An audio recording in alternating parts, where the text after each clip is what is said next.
நடமாடும் தெய்வமே ஸ்ரீ சந்திரசேகரா.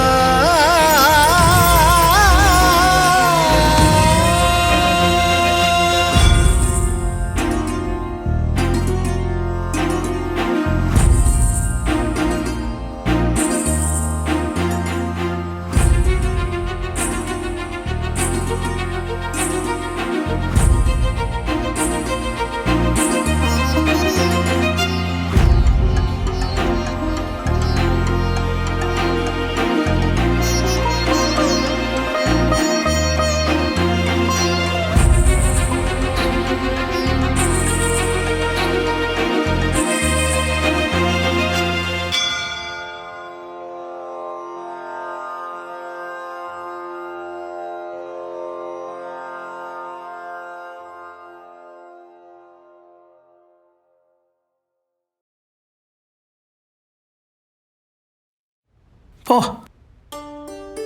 2 பேர் காத்துன்னு இருக்கா உனக்காக. அது எப்படி பெரியவருக்கு?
கிருஷ்ணா, ராமா, கோவிந்தா, கோவிந்தா, கிருஷ்ணா, ராமா, கோவிந்தா.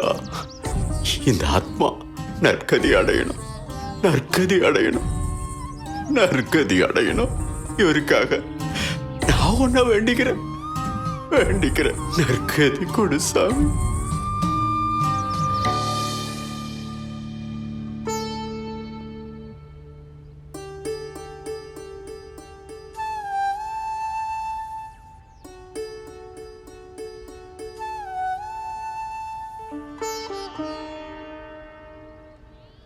ஏற்கனவே தெரிஞ்சு கொடுத்தே உன்னை பத்தி. உங்களை பத்தி என்னை பத்தி தெரிஞ்சுக்கணுமோ? மனுஷாலா பிறந்தா கடமையும் கூடவே பிறந்துடும். இது ஈஸ்வரனோட கட்டளை. கிரகஸ்தனோ சன்னியாசியோ கடமைக்கு கட்டுப்பட்டு தான் ஆகணும். 8 வயசுல காவி கட்டின்னு வந்துட்டார் பகவத் பாதாள்.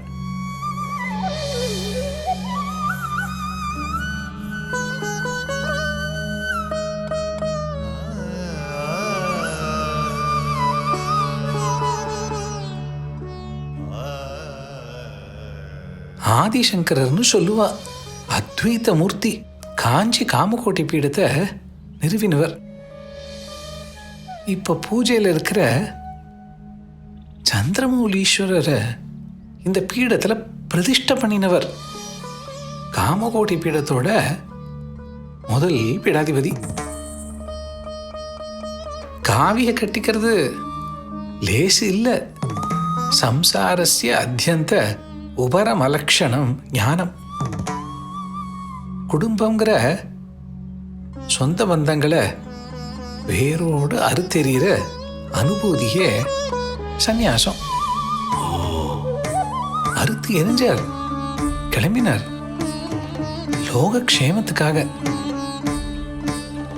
விவாதம் பண்ணினார் தாயார்கிட்ட. அதுக்காக கடமையை விட்டு உள்ள.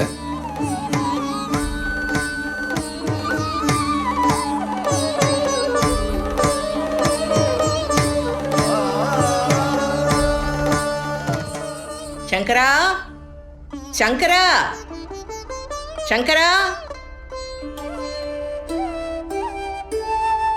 சங்கரா, முதல கிட்ட இருந்து புனர்ஜென்மம் எடுத்திருக்க. சந்நியாசத்துக்கு சம்மதிக்கிறேன்னு பொய் சொல்லி முதலையே ஏமாத்திட்டேன். முதலைக்கு புத்தி கிடையாதோன்னோ, அதான் நான் சொன்னதை நம்பி உன் காலை விட்டுடுத்து. சங்கரா, வாடா. பால் பாயசம் பண்ணி நம்ம குலதெய்வம் கோபாலனுக்கு நெய்வேத்தியம் பண்ணி காலடி முழுக்க விநியோகம் பண்ணியிருக்கேன். வா, உனக்கு பிடிக்குமோ இல்லையோ? இனிமே நீ எங்கேயும் போக கூடாது, என் கண்ணு முன்னாடியே தான் இருக்கணும். வாடா சங்கரா.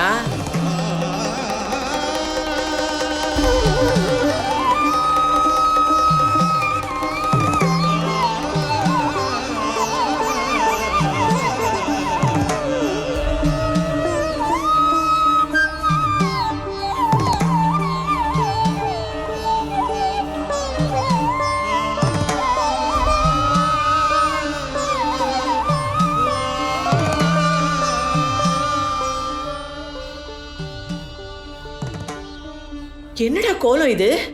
சந்நியாசம் வாங்கிக்கோன்னு நீ தானே வாக்கு கொடுத்த முதலைக்கிட்ட. அது பொய் வாக்குடா, நெஜம்னு நம்பிட்டியா? வாக்குங்கிறது சத்தியம். சத்தியத்தை கடைப்பிடிக்கணும். கடைப்பிடிடா, வயசானதுக்கு அப்புறம். இப்ப என்ன அவசரம் சந்நியாசத்துக்கு? அவசரம் உன் சந்நியாசத்துக்கும் சேர்த்துதாம்மா. பாசம், பந்தம் இதெல்லாம் மாயை. நீ என்ன பிரிஞ்சாதான் மாயை உன்னை பிரியும்.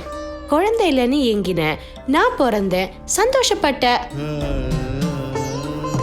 அப்பா காலமானார், வருத்தப்பட்ட. இப்போ நீ என்ன பிரிய போறேன்னு அழற. சுகம், துக்கம், ஏக்கம், வருத்தம், அழுகைன்னு சம்சாரத்துக்குள்ளேயே சுழல போறியாமா? இனிமே நான் உன் பாலன் இல்ல. இந்த பாலனை உதறு. குலதெய்வம் கோபாலனை மனசுல நிறுத்து. கடைசி வர உனக்கு துணையா இருப்பான். சங்கரா, நீ பிஞ்சிலேயே பழுத்திருக்கியா இல்ல ஞானத்துல முதிர்ந்திருக்கியான்னு தெரியலடா.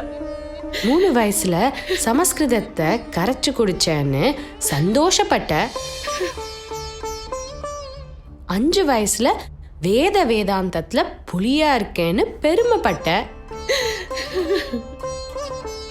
அப்படிப்பட்டனா 8 வயசுல எடுக்கிற முடிவு தப்பா போகுமாமா?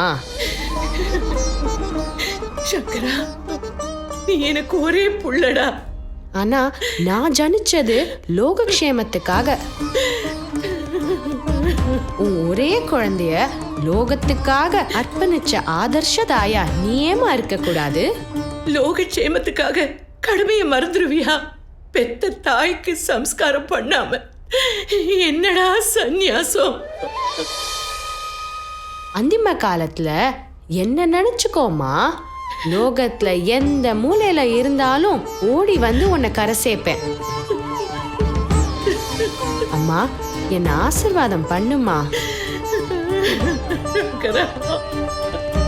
அம்மா, நர்மதா நதிக்கரையில குரு கோவிந்த பகவத் பாதால் காத்துன்னு இருக்கார் எனக்காக. வரேம்மா. நியமம் தவறாத சந்நியாசியாக எவன் வாழ்கிறானோ அவனது முன்னோர்கள் 21 தலைமுறைக்கு நற்கதி அடைவார்கள் என்பது வேத வாக்கு. சங்கரா, சங்கரா.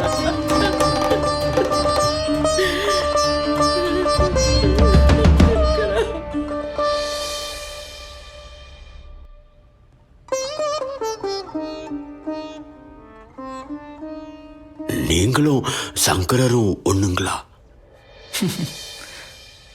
வீட்டில் வாக்குவாதம் பண்ணித்தான் நீங்களும் வந்தீங்களா சன்னியாசியா? அந்த வாய்ப்பு எனக்கு ஏற்படலை. அப்படின்னா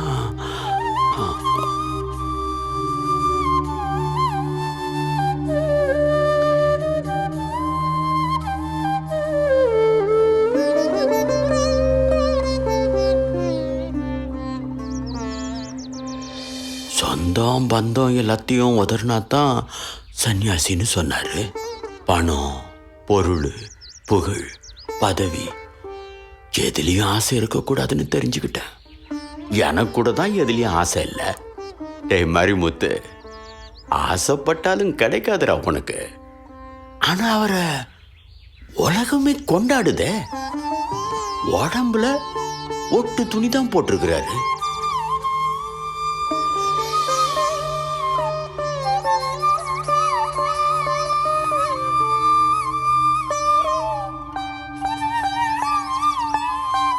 இதுதான் துறவா? அப்படின்னா துறவு பொறப்புலயே வந்துச்சா, பாதியில வந்துச்சா, கிடைக்கலன்னு விரக்தியில வந்துச்சா?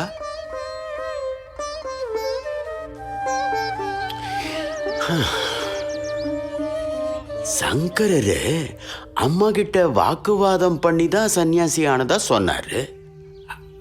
அப்படித்தானே சொன்னாரு. ஆனா இவரு தனக்கு அந்த வாய்ப்பே ஏற்படலன்னு சொன்னாரு. அப்படின்னா போறியா போன்னு தண்ணி தெளிச்சு விட்டுட்டாங்களோ? எந்த அம்மாவது அப்படி விடுவாங்களா? ஒருவேளை அவருக்கு அம்மா அப்பாவே இல்லையோ, அனாதையோ, என்ன மாதிரி?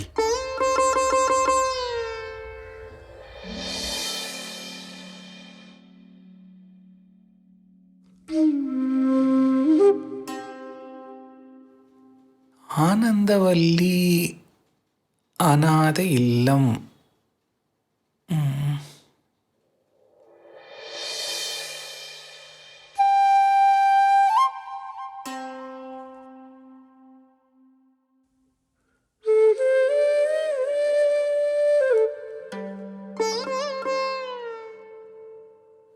அநாதைன்னா அர்த்தம் தெரியுமோ?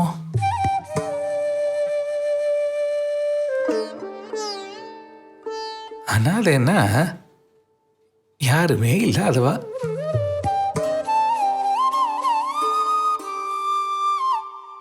அம்மா அப்பா இல்லாம ஜனனம் உண்டோ?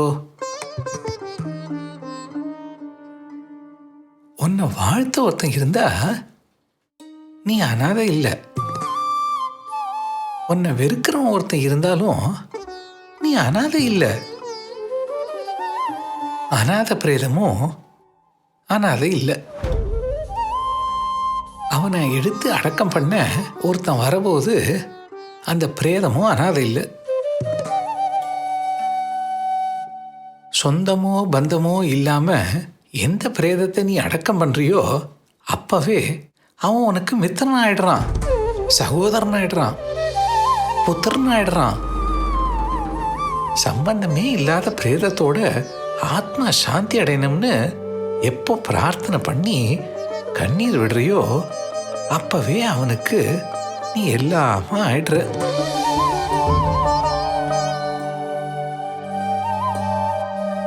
ஆக உலகத்துல அனாதைங்கிற பேச்சுக்கே இடமில்லை.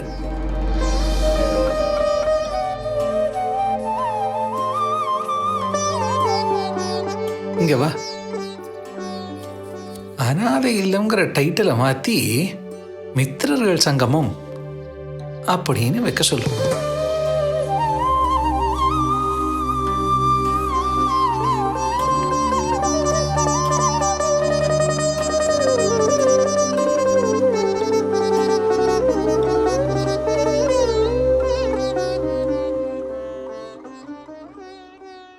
மித்திரர்கள் சங்கமம் வார்த்தையே புல்லரிக்கிறது. பலவிதமான செடிகள், பலவிதமான பூக்கள், பலவிதமான வர்ணங்கள், தொடுத்த வாசனையான அழகான கதம்பம். வார்த்தையிலேயே வாசனை. வீசி எறியப்பட்ட பலதரப்பட்ட குழந்தைகள் ஒன்று சேர்ற இடத்திற்கு பேரு மித்திரர்கள் சங்கமம். பேருக்குள்ளேயே ஒரு அந்யோன்யம், ஒரு அஃபெக்ஷன். வார்த்தைக்கு வீரியம் உண்டுங்கிறத ஒத்த வார்த்தையில சுட்டி காட்டிட்டார். இப்படிப்பட்ட குரு கிடைக்க நம்ம எல்லாம் புண்ணியம் பண்ணிருக்கணும். இப்படிப்பட்ட புள்ளைய காமக்கோடி பீடத்துக்கு குருவா அர்ப்பணிக்க பெரிவாளோட தாயார் மகாலட்சுமி அம்மாவோட வயிறு எத்தனை பாக்கியம் பண்ணிருக்கணும். பெரியவாளோட அம்மா பேரு மகாலட்சுமியா? அப்போ அப்பா? சிவபெருமான் அனுகிரகம் பண்ணி சிவகுருவுக்கும் ஆரியாம்பாளுக்கும் பிறந்தார் ஆதிசங்கரர்.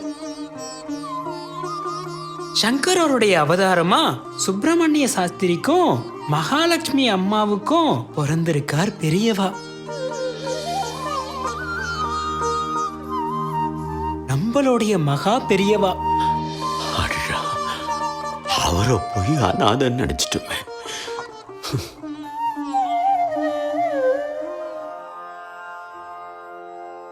பெரியவா சரணம். அனாதியோட டெஃபினேஷன், அத்தனை பேரும் ஒத்தருக்கொத்தர் சம்பந்தம், மித்திரர்கள் சங்கமம். ஆதிசங்கரர் தாயார் கிட்ட வாங்கின சம்மதம். இது போன்ற பல அரிய சம்பவங்களை காணப்போகிறீர்கள் அடுத்து வர எபிசோட்ல. அதுக்கு உங்களால இயன்ற காணிக்கை இதோ பேங்க் டீடைல்ஸ். பெரியவா சரணம். நமஸ்காரம்.